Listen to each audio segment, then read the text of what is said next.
Today's reading is from Rays of the One Light, Weekly Commentaries from the Bible and the Bhagavad Gita by Swami Kriyananda. Does God hide the truth? Truth is one and eternal. Realize oneness with it in your deathless self within. The following commentary is based on the teachings of Paramahansa Yogananda. In last week's reading, we saw that the great masters themselves counseled discretion in the dissemination of truth. The counter-argument is sometimes made, but the Lord doesn't hide. He reveals his beauty in the sunsets, his tender sympathy in the rain, his wrath in the thunder, his restless energy in the brooks, his power in the sunlight. There are exoteric truths, and there are also esoteric truths. There is that which is revealed impersonally and left up to us to interpret, such as the thunder and our perception of its divine wrath, the rain and our perception of it as God's sympathy. But behind even God's most open expressions, there lies impenetrable mystery. The wind blows where it wills, said Jesus in chapter 3 of the Gospel of St. John. You hear the sound of it, but you do not know where it comes from or where it is going. So is everyone who is born of the Spirit. And Sri Krishna says in the 9th chapter of the Bhagavad Gita, by me the whole vast universe of things is spread abroad. By me the unmanifest. In me are all existences contained, not I in them. God's hidden reality cannot be understood by the reasoning faculty. India's Sankhya philosophy states frankly, Ishwar Ashida, God is not provable. A willingness to seek the underlying reality behind appearances is essential for those who would know God. Thus, through Holy Scripture, God has spoken to mankind.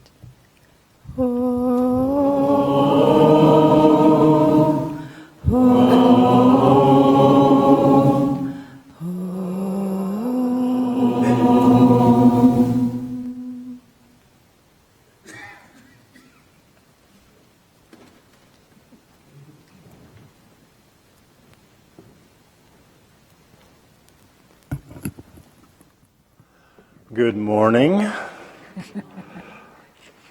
This is a very interesting topic to me. Does God hide the truth? I think that if we had a convention in Seattle, a happiness convention, and invited everybody in Seattle to come to this convention and say, okay, what would make you happy? What's the one thing that would make you happy? Almost every single person would look for something outside of themselves. Well, if I could only make 10% more money, then I would be really happy. If I could just find that new job, if I could just get it, it would be perfect. The move that's coming up, I know that once this move is done, everything is going to make me so happy. You know, once I get that new car, wow, I'm just going to be so happy. We all go through it. And yet Yogananda teaches us that happiness is a state of mind. We take it with us wherever we go.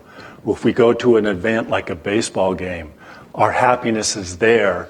And when we leave that baseball game, we take our happiness with it. It doesn't stay with the baseball game. It doesn't come out of the baseball game. It's ours. And it's our ability to control that happiness. If you want to be happy, nobody in the world can make you unhappy. And if you want to be sad, nobody in the world can make you happy. It's a state of mind. It's caused from the mind. Yogananda said, every good quality that you express in thought and action yields the nectar of God's presence, if your perception is deep enough. So that is our real battle, is our perception. How deep is it? Do we realize that God is within us? Because most of us, everything's out here. It's the push outside. True success, Yogananda said, is to be happy under all circumstances. I remember a Jaya, who is one of the teachers of Ananda, one of its leaders now. It was in India. And they were talking about all these great yogis and all these superpowers that they would have and have manifested over the years. And somebody turned to Jaya and said, well, Jaya, you've been meditating for 35 years. What's your superpower? What have you obtained? And Jaya looked at him and said, well, I think I can be happy at will. And the person burst out laughing and he said, that's not any kind of a power. What is that? And Jaya began to explain to him, it is really the only power we have. And after a while, the person began to realize, wow, there is something to that. It's our ability to be happy. That's 90% of a battle. Yogananda said, he defined success, and he said, what is success? And he gave 4 or 5 principles. He said, number 1, he said, your conscience is clear. He said, number 2, your reason is unprejudiced, which is tough because reason will follow what's ever uppermost in your consciousness. It'll back up everything that you believe in, your reason will back up. So your reason is unprejudiced. He said your willpower needs to be firm yet flexible. He also said you need strong discrimination so that you can obtain what you need when you need it and when you can obtain what is worthwhile. And when I read this, I thought, wow, I'm really close on this one. There's a lot of good things there. But what happens to us is we get fixated on things. And success, desires are an interesting thing. Yukteswar talked about when he was a young boy, he became fixated with a dog that lived around the corner, this small, ugly dog. And he said he kept his house in turmoil for weeks trying to get this dog. It was just so important to him. And I remember it reminded me of me when I was a kid. I was fixated on Rifleman was one of my favorite shows, where for Christmas I could get a Rifleman gun. And a Rifleman rifle had a big loop on the end of it. And I thought it was so cool. And I just wanted it so bad. My parents said, I want to buy you a gun for Christmas. And I still remember my mom saying, you'll play with it for a couple minutes, you'll put it away, and you'll never use it again. And I thought, no. And I remember I got the gun, and it was so cool. And I played with it for a couple minutes, and I put it in my closet, and I never looked at it again. It was just a total waste of time, but that's what we do. We get fixated on these desires that we want, It's easy to see when you're a child, but when we get our age, we get fixated on these things that we just have to have. And when we finally have them, I've used the example before of the comedian Steve Martin talking about a phonograph. And, he's playing it and he says, well, it sounds good, but maybe I need different speakers. And he gets different speakers and then he gets, no, maybe I need bigger speakers. And he gets bigger speakers and he gets bigger speakers, moon rock speakers. And they're just these fantastic things. And then finally he sits back and says, no, that's not it. Maybe it's the needle. And then he goes on again. And that's kind of what we do. We go from something else to something else to something else, looking for something that's inside. So how do we find that? How do we find that happiness?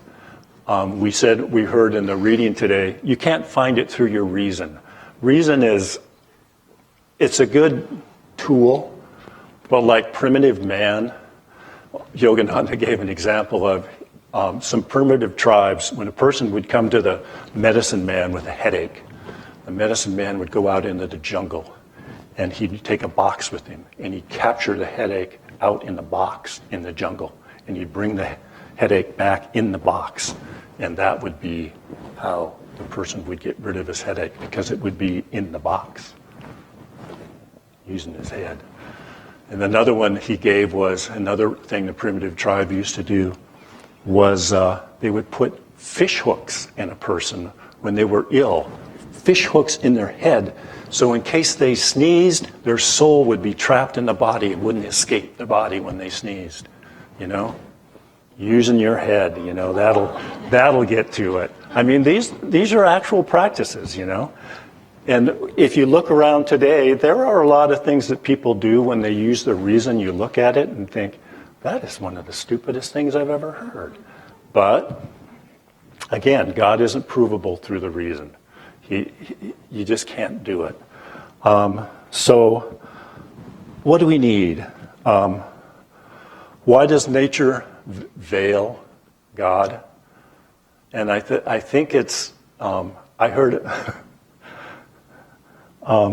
part of it is, like they said in the scriptures, you don't cast your pearls before swine. God wants you to make sure that you really want him for him. And it's a beautiful world, and we go out and we do all these things, but something begins to be missing from our lives. I heard a comedian the other day, and he said, I think God really, really likes atheists. Really likes them. He says, think about it. He says, most Christians sit and pray and says, God, can you give me this? Can you give me this? God, if I only had this, I'd be really happy. God, can't you just please give this to me? And he goes, God must get really tired of that. He said, but look at an atheist. The atheist just says, nah, don't worry about it, God, I got this.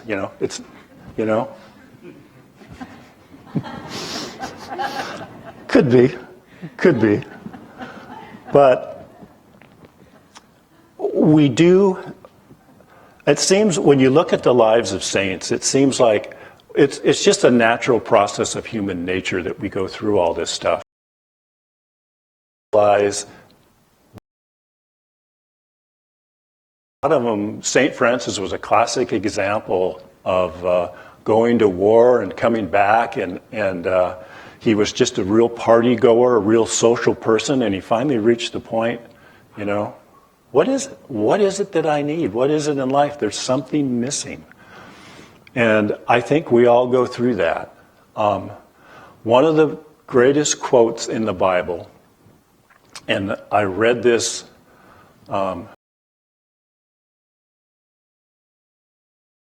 Testament, he who has ears to hear, let him hear.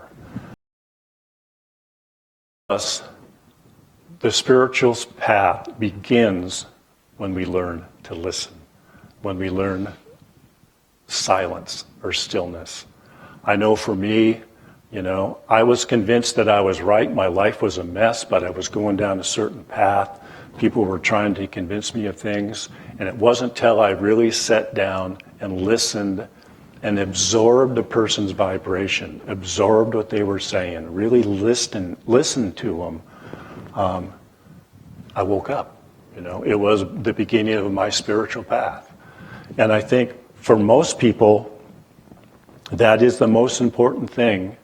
To be spiritual is to learn to listen. Yogananda gave the method to find God. He said the first thing you do is you learn to be still. You learn to be silent. And it's funny to me because you learn to be still and you learn to be silent through your ears, through what you listen to.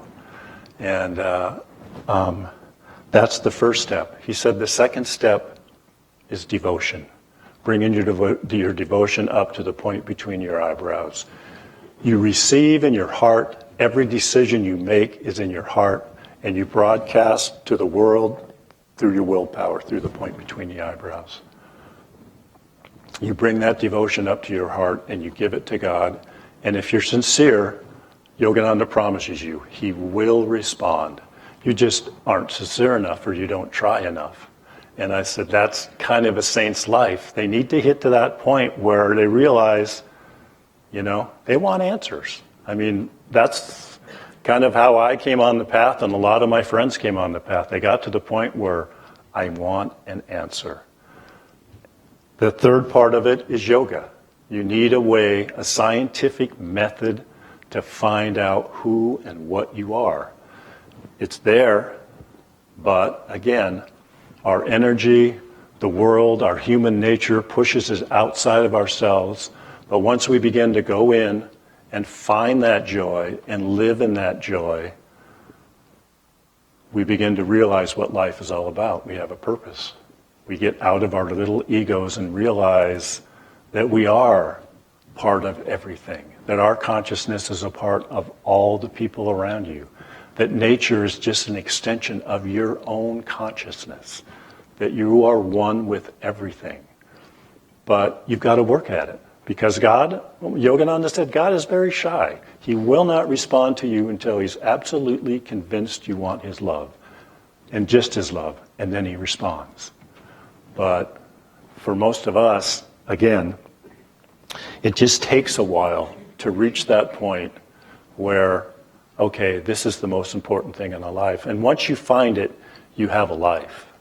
And it takes a while. I remember when I first came on the path, I meditated for years before I think I've really felt anything. And maybe I was looking in the wrong direction. It's hard to say.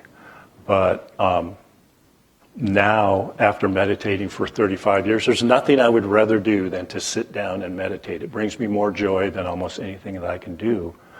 But it took a while. It's not something that, God tests you. He says, oh yeah, well, maybe you don't really want me. Maybe you want this. Maybe you want this. Maybe you want this. So be aware of it. Because once you get that joy, there is, we're going to India. Sue and I are going to India in February with my brother and a few of our friends. But I remember last time I was there, these kids running out of a tar paper shack. They had absolutely nothing. I mean, their parents were digging with shovels. It was interesting. Digging with shovels on the side of a road, laying down fiber optic cable. And I thought, yeah, that's kind of a sign of the times. But these kids were so happy, and they had absolutely nothing. Absolutely nothing. It was their state of mind. And going to a place like India like that reminds me of that's what it is, We can find happiness in our lives if we choose to find it. We can find God if we choose to find it. We can make life anything we want to if we choose to. And if we don't, well, you kind of get what you see in the world today. There's a lot of people looking for everything outside themselves that's going to make them happy. A lot of it goes through politics, which the solution isn't political, as what was it, Sting said in that song of his, there is no political solution for our troubled evolution. We are spirits in the material world. And it's so true. I'd like to close with a reading from Whispers from Eternity. And this is a demand for union with the Almighty, number 112. O Father, behold me through the pores of the sky. Smile at me through the twinkling stars. Strengthen me through the sun. Calm my feelings through the moon. Caress me through the breeze. Love me through my love. Throb in me through my heart. Breathe thine immortality through this mortal frame of mine. Speak through my voice. Help others through my hands. Use my mind to inspire them. Breathe through my breath. For within this fragile viol, thou alone can sing thy complete eternal song. Thank you. I have an opportunity to make an offering.